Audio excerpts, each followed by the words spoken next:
بسم اللہ الرحمن الرحیم۔ محسن پاکستان ڈاکٹر عبدال قدیر خان 1936 میں غیر منقسم ہندوستان کے شہر بھوپال میں پیدا ہونے والے عبدال قدیر خان میٹرک کی تعلیم مکمل کرنے کے بعد 1952 میں ایک خاندان کے ہمراہ پاکستان ہجرت کر آئے۔ ابتدا میں کچھ وقت ڈی جے سائنس کالج میں تعلیم حاصل کرنے کے بعد انہوں نے 1956 میں جامعہ کراچی سے فزکس میں BSc کی ڈگری حاصل کی۔ 1956 سے 1959 تک انہوں نے کراچی میٹروپولیٹن کارپوریشن میں انسپیکٹر کی نوکری بھی کی۔ اس کے بعد انہوں نے مغربی جرمنی میں اعلیٰ تعلیم کے حصول کے لیے اسکالرشپ حاصل کی اور 1961 میں جرمنی چلے گئے۔ 1962 میں دا ہیگ میں چھٹیاں گزارنے کے دوران ڈاکٹر عبدال قدیر خان کی ملاقات برطانوی خاتون ہنی خان سے ہوئی، جن سے انہوں نے 1963 میں شادی کی۔ ان کی 2 بیٹیاں بھی ہیں۔ مغربی برلن کی ٹیکنیکل یونیورسٹی سے میٹیریل سائنس میں تعلیم حاصل کرنے کے بعد انہوں نے 1965 میں نیدرلینڈ کی یونیورسٹی آف ٹیکنالوجی میں داخلہ لیا۔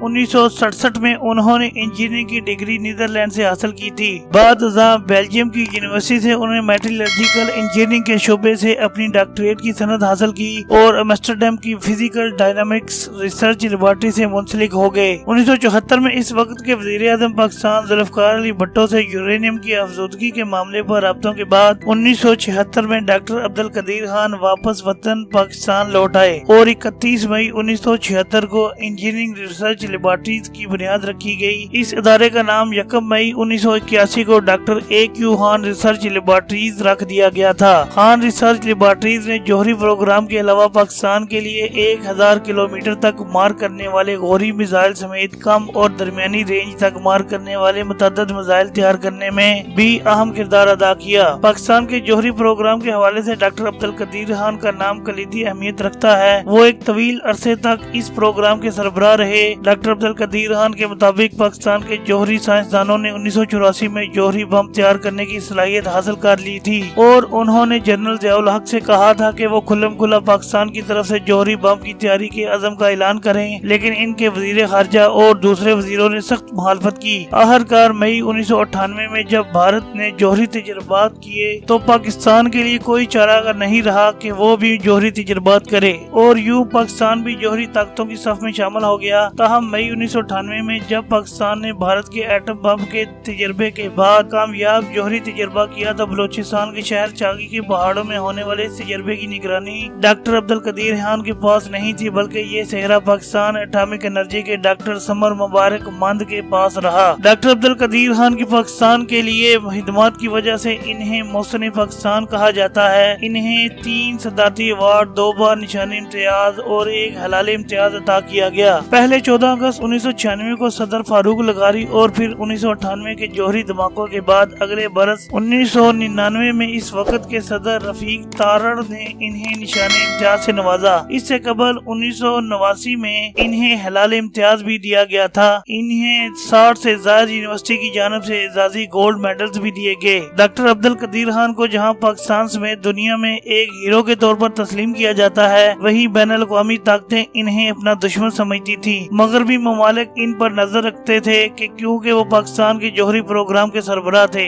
ڈاکٹر قدیر خان پر ہالینڈ کی حکومت نے اہم معلومات چرانے کے الزامات کے تحت مقدمہ بھی دائر کیا، لیکن ہالینڈ، بیلجیم، برطانیہ اور جرمنی کے پروفیسرز نے جب ان الزامات کا جائزہ لیا تو انہوں نے ڈاکٹر خان کو بری کرنے کی سفارش کرتے ہوئے کہا تھا کہ جن معلومات کو چرانے کی بنا پر مقدمہ داخل کیا گیا ہے وہ عام اور کتابوں میں موجود ہیں، جس کے بعد ہالینڈ کی عدالت عالیہ نے ان کو باعزت بری کر دیا تھا۔ 2004 میں جوہری ہتھیاروں کی ایران، شمالی کوریا اور لیبیا منتقلی کی خبروں نے دنیا بھر میں ہلچل مچا دی اور پاکستان پر بھی یہ الزام لگا کہ وہ ان ہتھیاروں کے پھیلاؤ میں ملوث ہے اور اس ضمن میں ڈاکٹر عبدال قدیر خان کا نام بھی خبروں میں آنے لگا۔ ڈاکٹر خان کو پاکستان کے فوجی صدر جنرل پرویز مشرف نے بطور چیف ایگزیکٹو اپنا مشیر نامزد کیا تھا۔ تاہم جنرل مشرف کے دور میں ہی ڈاکٹر عبدال قدیر خان نے سرکاری ٹی وی پر دیگر ممالک کو جوہری راز کی فروخت کے الزامات تسلیم کیے تھے، جس کے بعد 2004 میں انہیں معافی دینے کے بعد ان کے گھر میں نظر بند کر دیا گیا تھا۔ یہ نظر بندی 5 برس جاری رہی۔ فروری 2009 میں اسلام آباد ہائی کورٹ نے ان کی نظر بندی ختم کرنے کے احکامات جاری کیے، تاہم وہ اپنی نقل و حرکت کے بارے میں حکام کو مطلع کرنے کے پابند رہے۔ گزشتہ سال انہوں نے اسی پابندی کے خلاف سپریم کورٹ میں درخواست دائر کی۔ انہوں نے آزادہ نقل و حرکت کے لیے عدالت سے رجوع بھی کیا تھا، تاہم ان کی وفات تک اس بارے میں کوئی فیصلہ نہیں نہیں ہو سکا تھا۔ ڈاکٹر عبد القدیر خان نے ایٹمی ہتھیاروں کی ٹیکنالوجی پر مغربی ممالک کی اجارہ داری کو تنقید کا نشانہ بناتے ہوئے اسے مغربی منافقت قرار دیا تھا اور سوال کیا تھا کہ چند ممالک کو اپنی تحفظ و دفاع کے لیے یہ ہتھیار رکھنے کی اجازت کیوں دی جانی چاہیے اور دوسروں کو کیوں نہیں۔ ڈاکٹر خان نے کہا تھا کہ میں پاگل بیوقوف انسان نہیں، وہ مجھے ناپسند کرتے ہیں اور میرے خلاف ہر طرح کے من گھڑت اور بے بنیاد الزامات لگاتے ہیں کیونکہ میں نے ان کے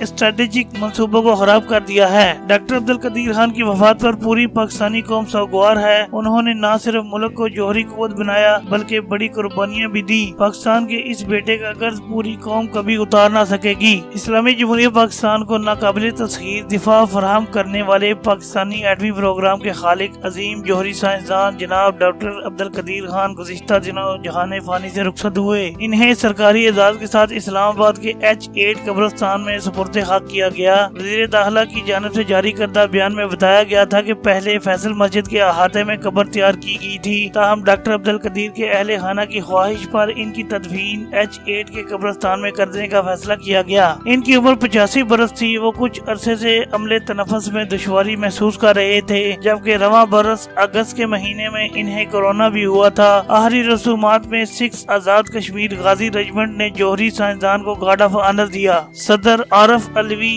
وزیر اعظم Imran Khan, army chief general Qamar Javed Bajwa اور سابق چیئرمین سینٹ رضا رمانی سمیت سیاسی و سماجی شخصیات کی جانب سے ڈاکٹر عبد القدیر خان کے انتقال پر گہرے دکھ کا اظہار کیا گیا۔ وزیر اعظم عمران خان نے کابینہ ارکان کو نماز جنازہ میں شرکت کی ہدایت کی، لیکن وہ خود شریک نہ ہو سکے۔